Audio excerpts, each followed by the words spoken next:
Everyone knows that social media and marketing is a white-hot topic these days. This powerful new way of connecting to customers and prospects is the future of marketing. But many companies struggle with how to use social media for business. Kelly McDonald can help.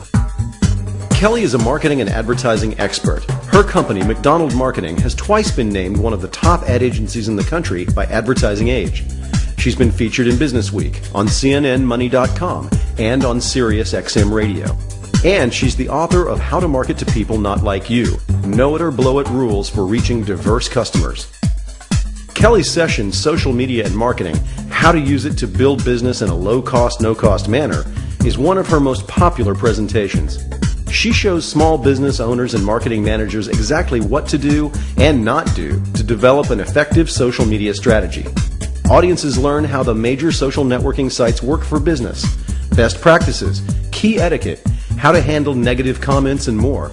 And she tailors each presentation to the audience's specific industry. Here's a sample of this popular session. And I think that's probably the number one question I get, which is like, hey, I totally get how to share my vacation pictures with Cindy, but what I'm struggling with is how do I use this to really drive business? So what we're going to talk about today is social media and marketing, which I really think is like your new best friend because it is low cost or no cost. It is a very effective tool right now in our economy when there's a lot of marketing pressure and budget pressure on marketing budgets and everybody's trying to figure out how to do more with less. I want to talk about the basics of social media first though because again we have a group here in this room with a wide variety of knowledge and so I want to set the table by making sure that everybody at least understands the fundamentals of everything that I'm going to talk about. The number one thing that you need to know about social media is that it's about people, not logos. It's not about selling anything. Ultimately, you will sell things and you will use it to make business sales, but it's not about pitching you. Okay? In fact, if it was, people would avoid it, right? Because we're all getting pitched to death. Everywhere we go, we're getting a sales pitch of some kind. So, why it's important?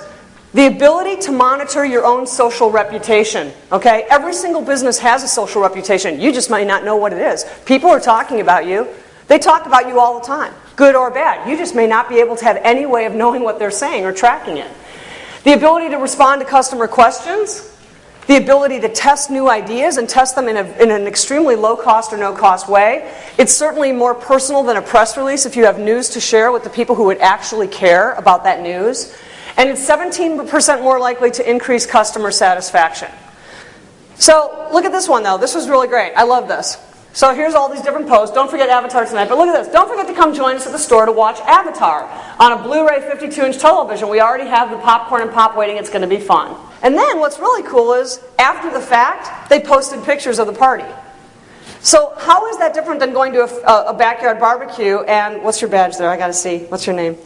Dennis. And I say to Dennis, what's new, Dennis? And you say, well, I just got back from Cancun. And I'm like, really? How was it? And you're like, great, I've got pictures. And you start showing me on your phone. That's what people do. So this is a great example because they had a special Avatar showing and then they showed people enjoying and just coming and watching. Another example of how you can use social media and marketing is to test new ideas at a low cost, no cost way. Everybody know this brand, right? Tropicana, whether you drink it or not, you've seen it. In my opinion as a marketing person, this is one of the finest package designs I've ever seen in my life. You don't even need to have any words on this package, right? You could just have this image of an orange with a straw stuck in it, and I know what's in there, right? 100% pure orange juice. I mean, the image says it all, right? 100% pure orange juice. They changed their package to this. It took me 2 months to realize that this was a glass. I thought it was just a big color of orange. And then one day I realized, oh, there's a bottom. It's a glass of orange juice. I mean, it's to me a very... But nevertheless, despite the fact that they have an absolutely huge 100% pure and natural orange juice in words, it doesn't say it like that says it. To me, right? So they tried, and guess what?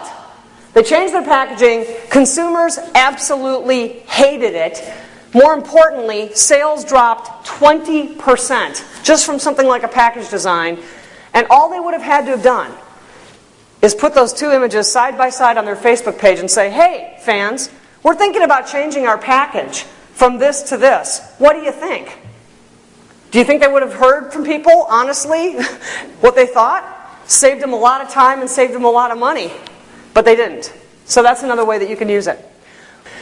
Don't dismiss or ignore negative comments about your business or your own site. You can monitor yourself for free with third-party sites such as Google Alerts. If you do not know about Google Alerts, seriously, before you even leave this room, you need to sign up for this. It's free, so it'll take you 2 seconds to do this. There's 3 different ways to get Google Alerts. Google Blog Alerts, Google Web Alerts, and Google News Alerts. So here is what happens. When you go to Google Alerts and you sign up, you can Google Alert anything you're interested in. Let's say you're interested in the Dallas Cowboys and you want to follow every single thing that's on the web about the Dallas Cowboys. Don't do that, you'll be inundated. But anything you want. So what you do is, I wanted to Google Alert 2 things. The words Kelly McDonald and the words McDonald Marketing. So Kelly McDonald is, quote, Kelly McDonald, unquote, right? I'm not interested in every time the word Kelly comes up on the internet or the word McDonald. I'm only interested in the words Kelly McDonald as a phrase. Now, so this is a Google Alert. You can see it's sent to my email. And you can sign up for these as they happen, once a week, etc. So I get them as they happen. What to do if you're flamed? Flaming is when an unhappy customer writes negatively, harshly, and prolifically about you on the web. And believe me, if somebody is ticked off, they want to tell as many people as possible, and they will put it out there on Facebook posts, on tweets or blogs, and it will spread like wildfire, right? Because we all love bad news, bad, juicy news. So what do?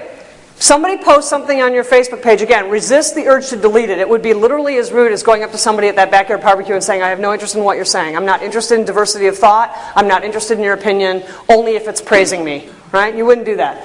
So resist that. Cool down before responding, because you know what? The web is anonymous and it's really easy to go, well, and hit send, and you don't want to do that. Respond as if the person were standing right in front of you in the lobby of your store. And if you had a really, really irate customer completely going off on you in the middle of your store, your response would not be to go off on them. You would diffuse the situation, right? You would listen to them, and that's what you've got to do, is just pretend that you're in the lobby of your store and just handle it the same way. So, final thoughts. It really is imperative. Make friends with this. It's not that scary once you start doing it. Facebook at a minimum. You can start tweeting on Twitter if you'd like. And it's all about content on Twitter, even more so than Facebook. It should not really be selling or promotional, because otherwise nobody's going to follow you. Content doesn't also have to be original or self-authored, as long as you credit the source. Some people are like, I don't know what to tweet. I don't know what to tweet. I have no idea what to tweet. Well, what about an interesting article that you read on CNN.com that day that you thought maybe would be helpful to your customers? What if you saw an article on Consumer Reports, evaluating the very best in, flat screens or something? Why not say, hey, fans and followers, here's a really great article from Consumer Reports on what we were impressed with this article. You don't have to author all this stuff. It's not like you got to be blogging. Meaningful marketing has growing relevancy as our desire for connection grows. Again, as I mentioned in the beginning, we are moving from mass to personal, and we're moving from the homogeneous to the defined. And social media is the way that can get you there. So thank you very much, and I think we've got some time for some questions if you have some questions. Yes. Wait, I think he was first, right? Okay, go.